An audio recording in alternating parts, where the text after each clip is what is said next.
We're about to perform an FFFL test. Jason, will you take a second and introduce yourself? Absolutely. My name's Jason Mott. I work with Terracon out of Mobile, Alabama office. Sweet, thank you very much. So you've been here setting up for this test now. Will you walk everybody through what that prep work looks like and what you just completed doing before you started this test? Absolutely. So prepping for floor flatness, the first thing we're going to do is we're going to pull a cloth tape, a wheel, whatever.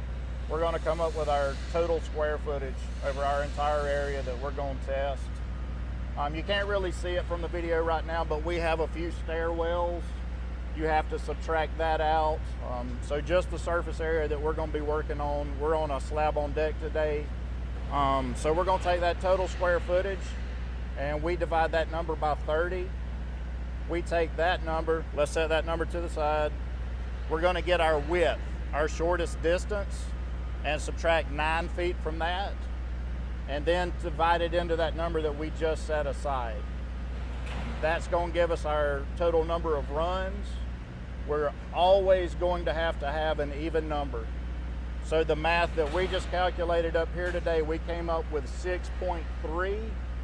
We have to round that up to an 8. That's going to give us even number of runs in both directions. The next thing we're going to do is we're going to take that width again and we're going to subtract 4 feet from it. That's going to give us our run length. We have to remain 2 feet off of the edges, 2 feet off of any conduit that's sticking up, 2 feet off of any drains. So now we've got our total number of runs of 8. We've got that minus 4, that's going to be our run length. Great. Anything else?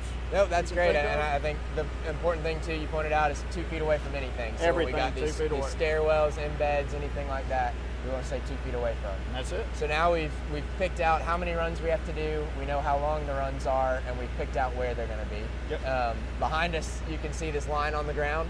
As you mentioned, it's standard practice to lay out a line of where you're going to run so that you know you're going in a straight line and staying on that run. Will you walk me through how you're going to use this machine? Absolutely. So we've already zeroed this machine. I'll do a quick demonstration. So you're going to set the feet. I'm going to clean off a surface with my broom, make sure my feet are cleaned off. We'll set the dipstick down and we'll mark our 2 feet. To zero it, all you do is rotate it 180 degrees. The dipstick is zeroed and it's ready to go.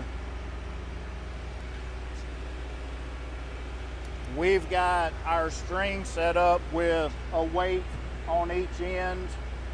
We've got it pulled, our run length, so we don't have to do any more measurements. We can pick those 2 weights up and move them anywhere on the slab, and we know we've got the proper run length.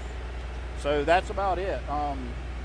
Great. And then following the test, generally within a couple days, we'll have a report from you guys telling us the numbers, and we can see the runs and everything on that report. A graph.